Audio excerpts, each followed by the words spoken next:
Hey, what's going on everybody? It's Alwyn here. I hope you guys are all having a wonderful day as always. Today we are going to be comparing the net worth of a plumber to the net worth of a doctor. Yeah, you heard me right. A plumber being compared to a doctor. A lot of people think this is a really illogical comparison because one profession has a lot more skill, they have a lot more schooling, but I'm here to prove you guys wrong. So without further ado, I'm going to break down for you guys the general career path for a doctor and a plumber.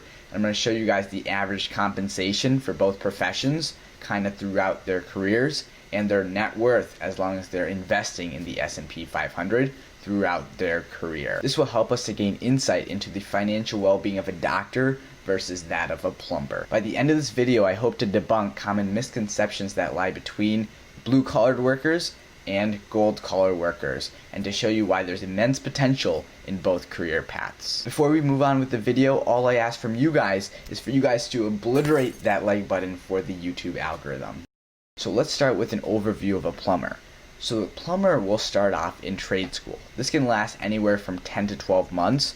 While they're in trade school, they're also working as an apprentice plumber. What does that mean? That essentially means they're doing on-the-job training under journeymen or other master plumbers. As an apprentice plumber, you can expect to make $15 per hour. Once you finish your requirement for working as an apprentice plumber for approximately 4 years and passing the state licensing plumbing exam, then you can go on to become a journeyman, which is the second stage. As a journeyman, you will be working without supervision and you can expect to make $25 an hour. After working as a journeyman for approximately 3 to 5 years, and passing the exam and having some sort of associate degree, then you go on to become a master plumber, which is the highest level plumber. As a master plumber, you will have increased responsibilities and increased leadership because now you are in charge of supervising journeymen and apprentice plumbers.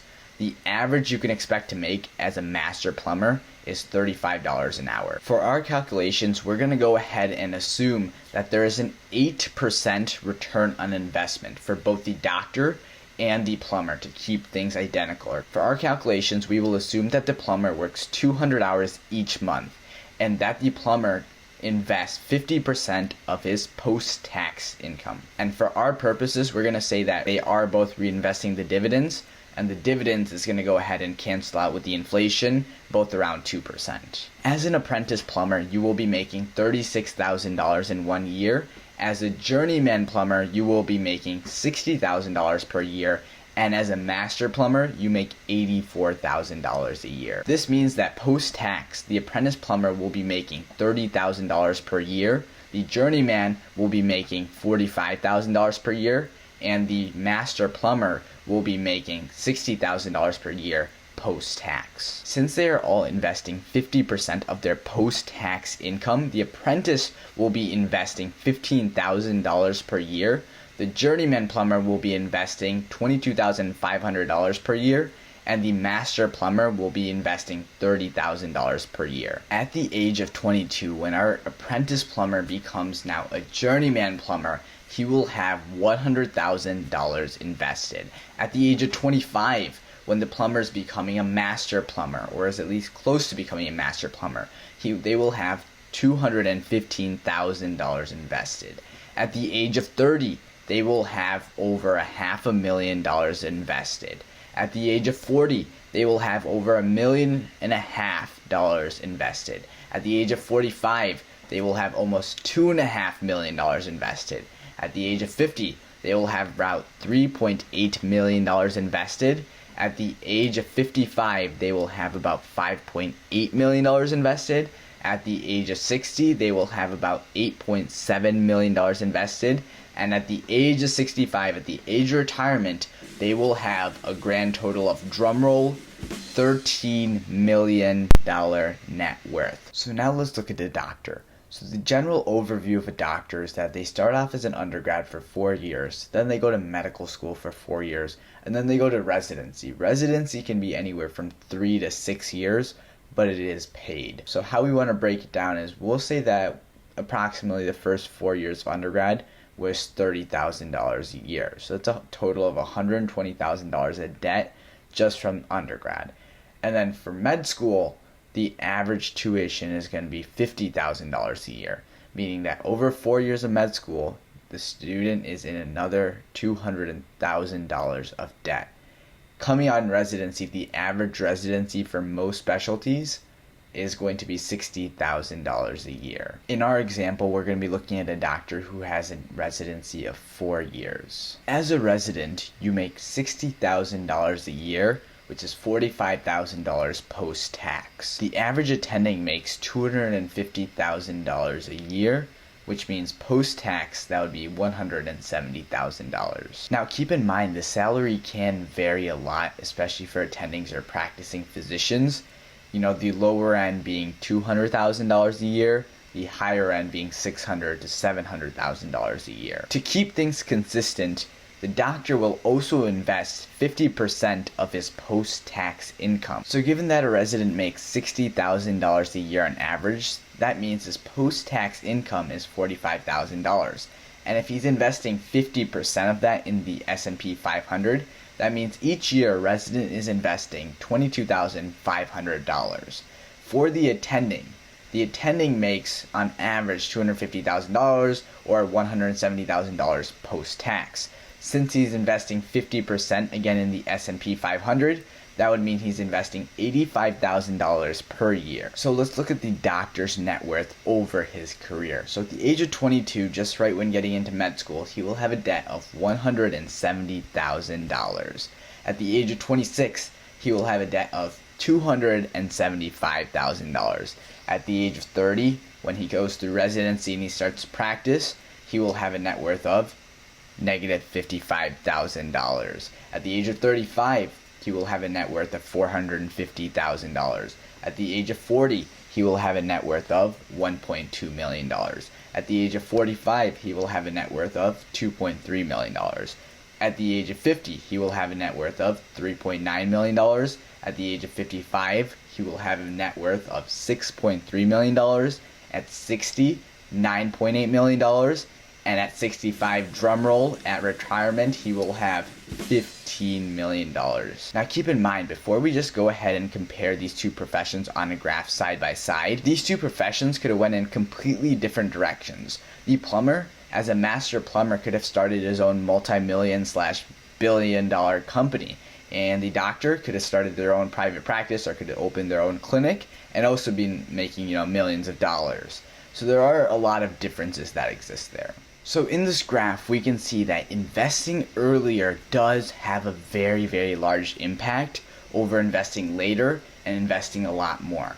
Starting earlier and investing a little less is a lot better than starting later and investing a lot more.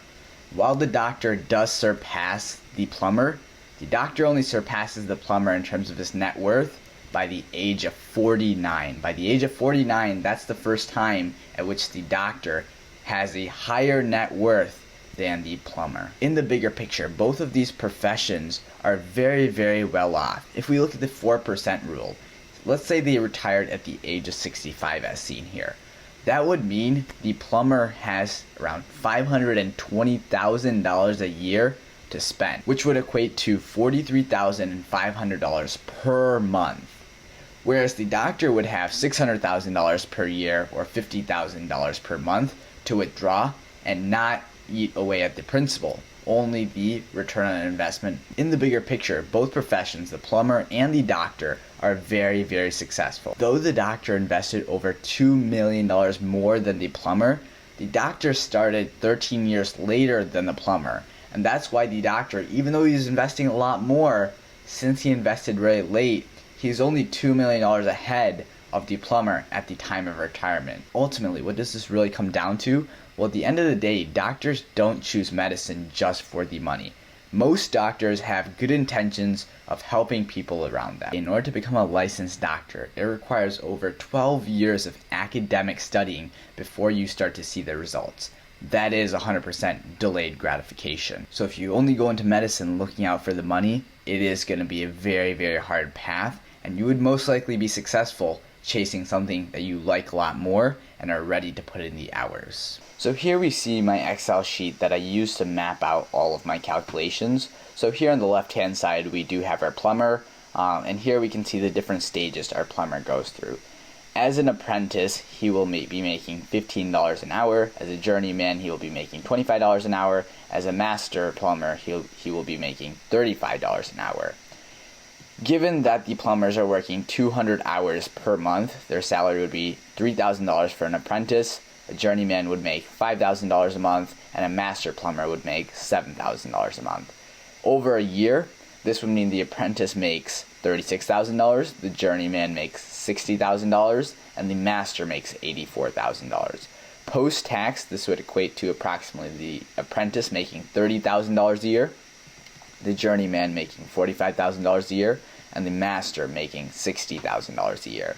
If they were to invest 50% of their income, that's where we get the breakdown of the apprentice investing $15,000, the journeyman investing $22,500, and the master investing $30,000. So then we can kind of see those numbers here and how their investment, their amount invested is kind of changing over time. And here we can actually see what is their net worth and how is their net worth changing in time. Keep in mind this is all with an 8% return. Then when we look over here, we have our doctor. So each year of college is $30,000 a year. All of the fees, all the tuition, all the housing combined. As a medical student, you'll be paying around on average $50,000 per year. As a fellow or a resident, you'll be making $60,000 a year pre-tax. Post-tax, that would equate to $45,000. As an attending or a practicing physician, you would be making around $250,000, or post-tax, that is $170,000.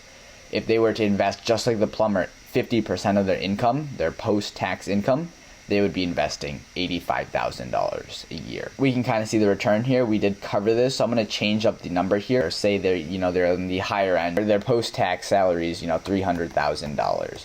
So we can kind of see how things will change by the age of 35. Now is when they will be wealthier than the plumber, right? If they were to make $400,000 and invest $200,000 a year, that means they would be wealthier than the plumber at the age of 33. And we can continue to kind of play around with that. If they were to make, $500,000 and they were to invest $250,000 a year, that would mean they're going to be wealthier than the plumber at the age of 32. So I'll go ahead and attach a spreadsheet so that way you guys can kind of play around with it and kind of see that. Here, these smaller lines is what we can see is how much they actually invested, right? If they were to just save their money, not invest it at all, how much would they have saved? Well, the plumber would have saved a little more than $1 million, and the doctor would have saved a little more than $3 million. That just shows it's never too late to start investing. It's always better to start investing as soon as possible. So hopefully you guys learned something new and enjoyed the content. If so, please do drop a like. It helps me out tremendously. And also feel free to subscribe to our channel if you want to see more content like this. Make sure you guys turn on your post notifications. That way you're aware when I do upload my next video. And make sure to drop a comment down below. And I'll see you guys in the next one. Peace.